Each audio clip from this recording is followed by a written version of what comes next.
Fala galera, eu sou Luiz Felipe Ramos e esse é mais um Arquivo High Speed. No programa de hoje, irei falar sobre uma importantíssima figura do automobilismo brasileiro que infelizmente nos deixou, mas está agora ao lado de grandes figuras desse maravilhoso mundo que é o automobilístico. Estou falando dele, Anísio Campos, mais conhecido como o Homem Carro.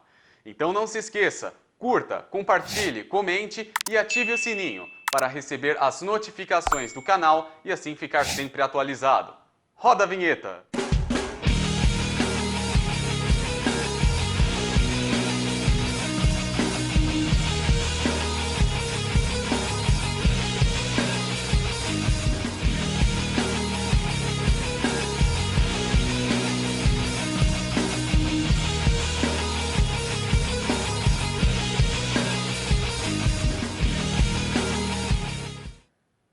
Anísio Campos. José Anísio Barbosa Campos, ou simplesmente Anísio Campos, nasceu em 6 de março de 1933, em São Paulo. Desde então, seu destino já estava predestinado.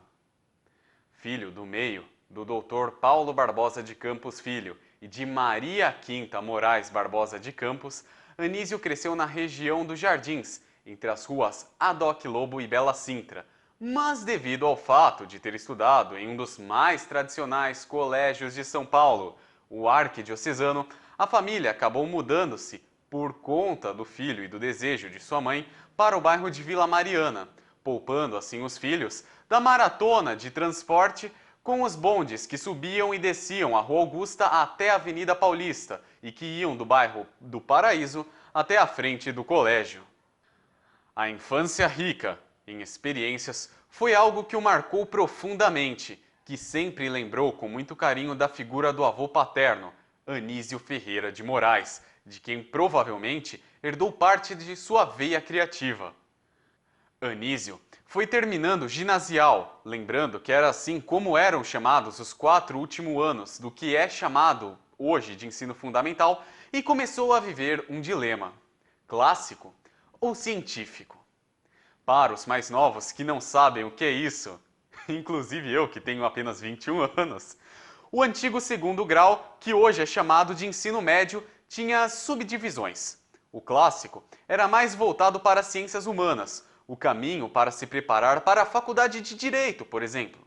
O científico era voltado para as áreas técnicas, como o curso de arquitetura, num tempo em que a FAU, a Faculdade de Arquitetura e Urbanismo da USP, se encontrava ainda na Rua Maranhão.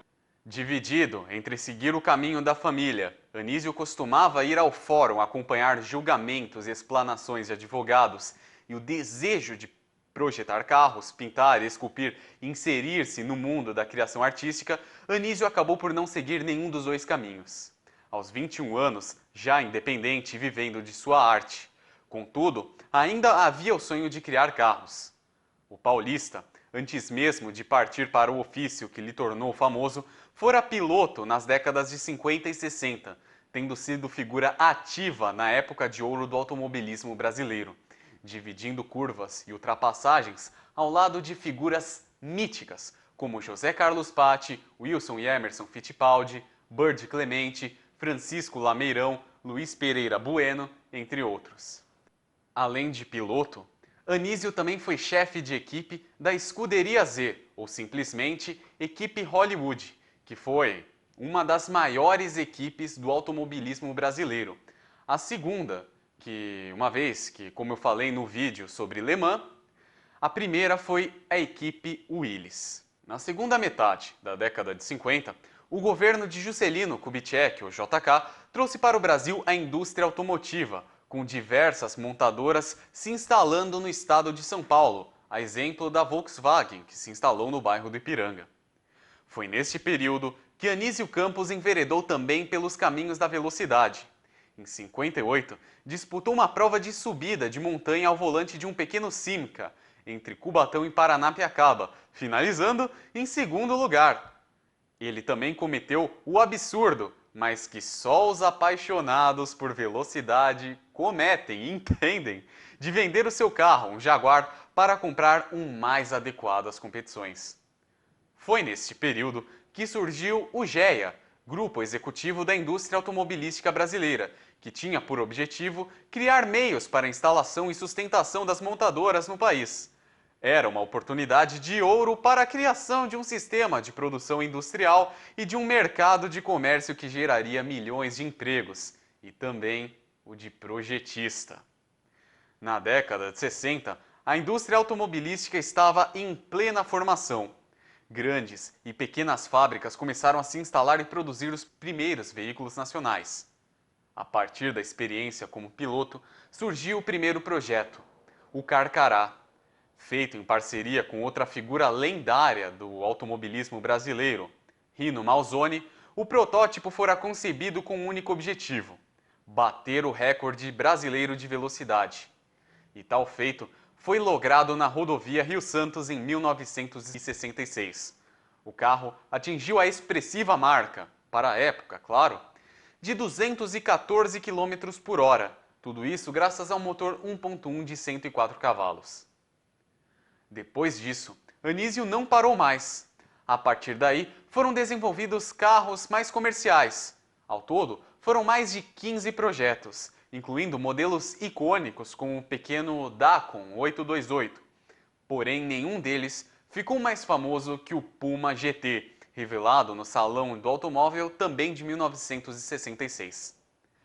Evolução do GT Malzone, versão de rua de um projeto bem-sucedido nas pistas de corrida brasileiras, o Puma GT tinha belas linhas, nitidamente inspiradas na Ferrari 275 GT. Posteriormente, foi rebatizado como Puma DKV.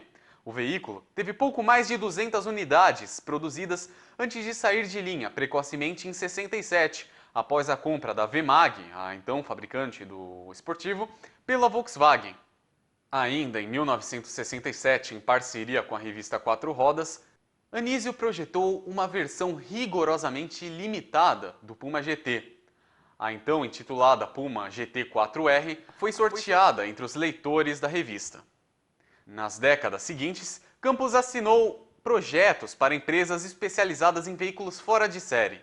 Vale lembrar que entre as décadas de 70 e 80, as importações estavam proibidas no Brasil. Então, os projetos para lá de criativos vinham com peças de carros já existentes no mercado, tais como o Pagnic, o próprio Dacon, a picape Topazio e as Scorpions, cabine e picape, que continham peças de carros como Brasília, Opala, Kombi, entre outros. Longe dos carros, Anísio também assinou projetos gráficos, logomarcas e até fachadas de estabelecimentos comerciais. Além de designer, também foi pintor, fotógrafo e artista plástico.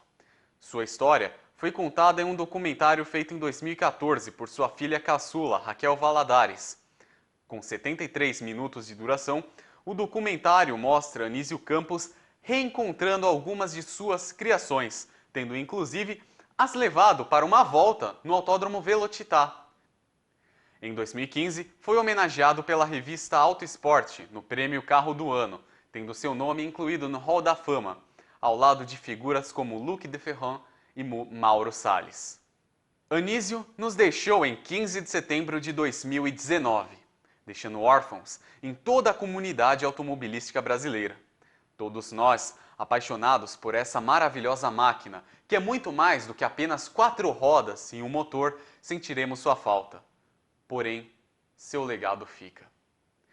Como mais do que apenas um visionário, alguém que, tal como João Augusto do Amaral Gurgel, sonhava com um carro 100% brasileiro, mais do que um visionário ou artista, Anísio Campos foi um patriota.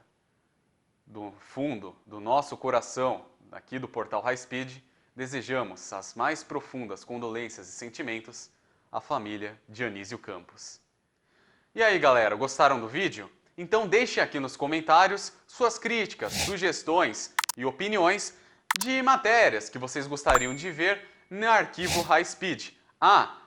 Comente também se você gostaria de ver uma segunda parte deste arquivo High Speed, a qual contarei a história de Anísio Campos no automobilismo, desde sua carreira passando por chefe de equipe. Esse foi mais um Arquivo High Speed. Eu sou Luiz Felipe Ramos, aqui pelo portal High Speed. Tchau e até a próxima.